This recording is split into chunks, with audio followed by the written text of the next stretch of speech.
বোলে ডাঙৰ অজগৰ এটা আমাৰ ঢেকেৰী গাঁও হাঁচৰা শিৱসাগৰ ঢেকেৰী গাঁৱৰ ওচৰৰ এটা মানে দিল চাইডত ছাগলী খাই থকা অৱস্থাত ৰাইজে প্ৰত্যক্ষ কৰিলে এটা প্ৰকাণ্ড অজগৰ সাপ প্ৰায় 12 ফুট দীঘল হ'ব। এতিয়া মই দেখাইছোঁ, আপোনাৰ ভিডিঅ' পাব, ভিডিঅ'ত আছে।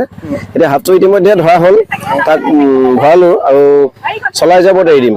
আৰু এই ৰাইজে মোক ফোন কৰিলে, এওঁলোকে চুমি বুলি ভণ্টি এজনী, তাইও ফোন কৰিলে বোলে আহকচোন দাদা বোলে এনেকুৱা কথা।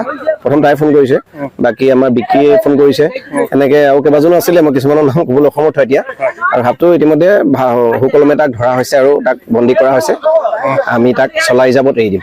হয় দাদা, যিহেতু এইডোখৰ জেগা, এই যিডোখৰ স্থান আছে, এই স্থানত এনেকুৱা ধৰণৰ এটা অজগৰ যিহেতু ছাগলী ভক্ষণ কৰিব পৰা, এইটো আগতে দেখা পোৱা নাছিলো।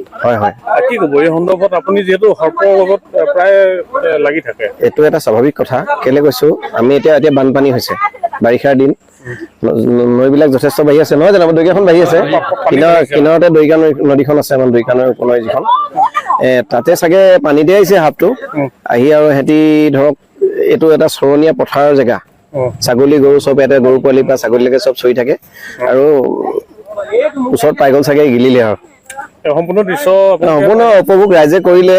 মই আহি পাই ধৰি চিধা তাক বস্তাত ভৰাইছো, কাৰণ মই মোৰ নিজৰ কামত আছিলো। মই ইয়াৰ পৰা প্ৰায় 27 কিলোমিটাৰ আঁতৰত আছিলো এওঁলোকে ফোন কৰোতে। চবেই গম পাই আহিয়ে ধৰি মই ধৰা। আপোনাৰ একেবাৰে এটা শেষত কথা এটা সুধিম। আপুনি যেতিয়া আপোনাক খবৰ দিয়ে, যিহেতু আপোনাৰ অনুভৱটো কেনেকুৱা লাগে যেতিয়া এটা সৰ্প, যিকোনো এটা আপোনাৰ আজি অজগৰ, কেতিয়াও আপুনি খেতি সাপো ধৰে, কেতিয়াও পোৱালিও আপুনি ক'ৰবাত কোনোবা ঘন জংঘলত এৰি দিয়ে, কেনেকুৱা এটা অনুভৱ হয় আপোনাৰ? আচলতে এইবিলাক বস্তুৱে কাকো কামুৰিম বুলি বা এনেকে ঘূৰি নুফুৰে, আৰু এইবিলাকৰ পৰা আমাৰ অপকাৰ বিশেষকে নহয়। কিন্তু ভোকত চব বস্তুৱে চব খাবই। আমিও যেনেকে আহাৰ খাওঁ, সিহঁতেও আহাৰ বিচাৰি ফুৰে।